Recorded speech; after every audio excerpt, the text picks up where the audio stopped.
O vídeo a seguir não é indicado para quem é idiota e acredita na Terra plana.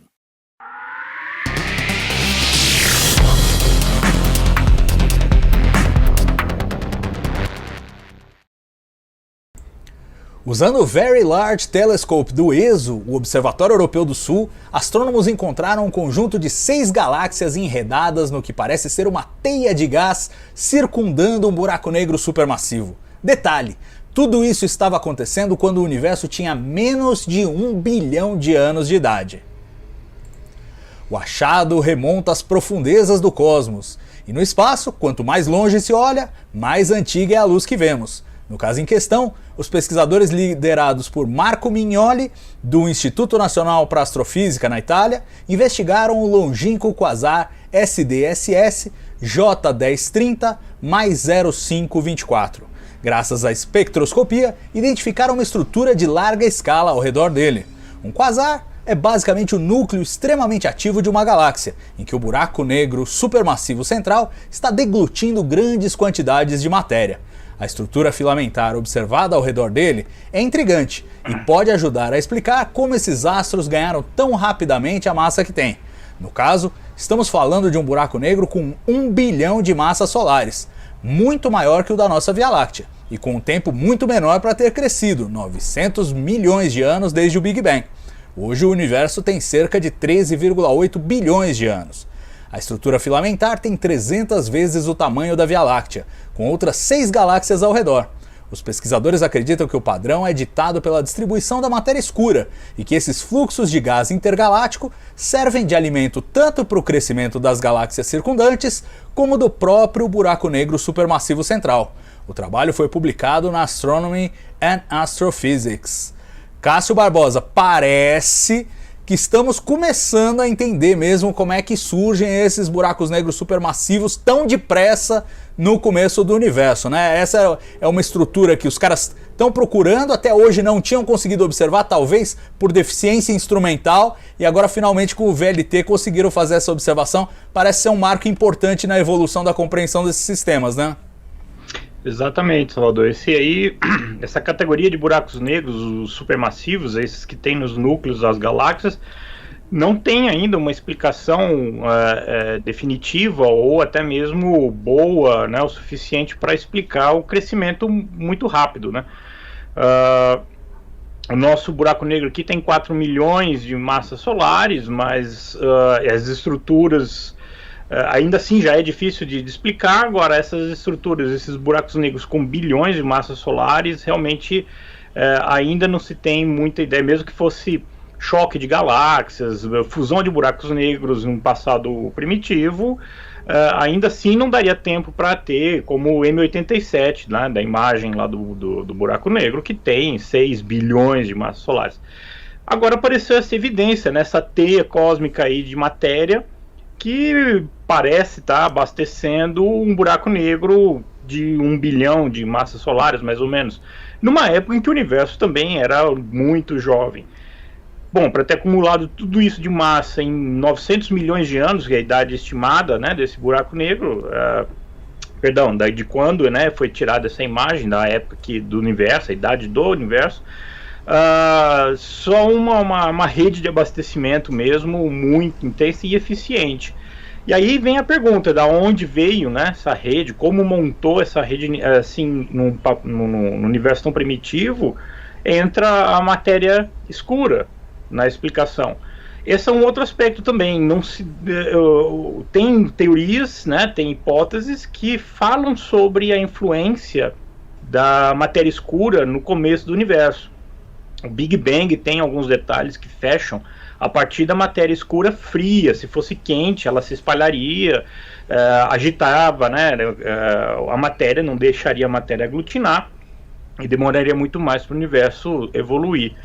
Então agora está vendo, né, quem sabe aí já uma evidência experimental, uma evidência observacional de como a matéria escura, qual era o papel da matéria escura nesse começo do universo, que foi importante para fazer a aglutinação inicial em que se chegou as galáxias, né, em estruturas maiores e acúmulo de matéria que permitisse a evolução do universo.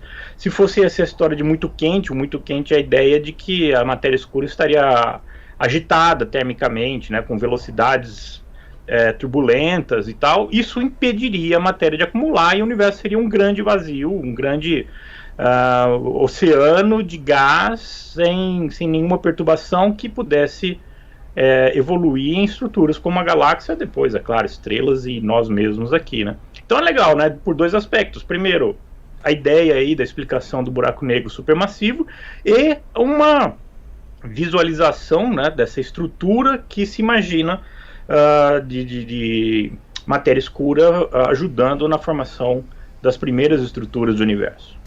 Agora, parece ser uma coisa típica do universo primitivo, né? Do começo do universo, porque a gente não vê estruturas semelhantes em galáxias aqui da nossa vizinhança. Tudo bem, a gente não tem galáxias exatamente comparáveis aqui, nós estamos num grupo meio vaziozão de galáxias e tal, mas mesmo na vizinhança, mais ou menos vizinhança, a gente não vê nada muito parecido e ao mesmo tempo a gente vê esse buraco negro aí com 1 bilhão de massas solares e você citou M87, que é um dos maiores que a gente conhece, 6 vezes maior, ok, 6 vezes maior é um bocado maior, mas ainda assim 1 bilhão de anos para formar 1 bilhão de massas solares e depois mais 13 bilhões de anos para juntar as outras 5. Então, quer dizer, parece que existe uma fase no começo do universo em que esses buracos crescem muito depressa e tem alguns retardatários, como por exemplo da nossa Via Láctea, que ainda são pequenininhos, mas parece que tem esse processo hierárquico e agora a gente já passou dessa fase.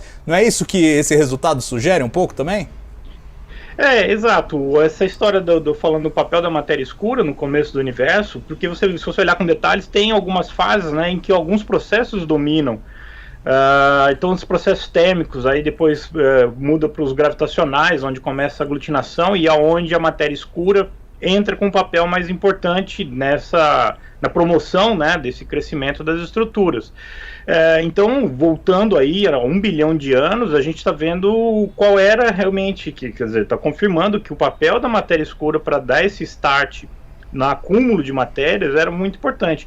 Depois entra a expansão gravitacional, entrou há pouco 4 bilhões de anos, a energia escura começa a ser mais importante, né? Ou seja, mais influenciando mais a evolução do universo, fazendo com que ele fosse mais acelerado. Mas, de fato, quando a gente retrocede para esse ponto, a gente vê essa estrutura. Então a matéria escura tem um papel muito importante para fazer essa distribuição, né, para fazer melhor do que a distribuição, uma teia, uma aglomeração numa estrutura que consiga abastecer esses buracos negros. Agora, como você tinha falado, né, em 900 milhões de anos juntou 1 bilhão e aqui em 13 bilhões juntou 6, né? Então, além dos processos que se imaginam hoje de fusão de buracos negros através da colisão de galáxias, a galáxia M87 ela é notoriamente uma galáxia formada pelo canibalismo de outras, né? Então, esses buracos negros devem ter ido se chocar, mas de qualquer maneira, né, se nós estamos aí com 6 bilhões de massas solares, ela deve ter tido realmente um começo, né, mais acelerado através dessas estruturas e depois um processo, vamos dizer assim, mais natural de crescimento através do canibalismo de outros buracos negros. Seria um exagero, um equívoco ou algum engano falar que o começo do universo foi regido pela matéria escura, a atual fase do universo é regida pela energia escura e nós aqui, a matéria bariônica, estamos a passeio desde o começo?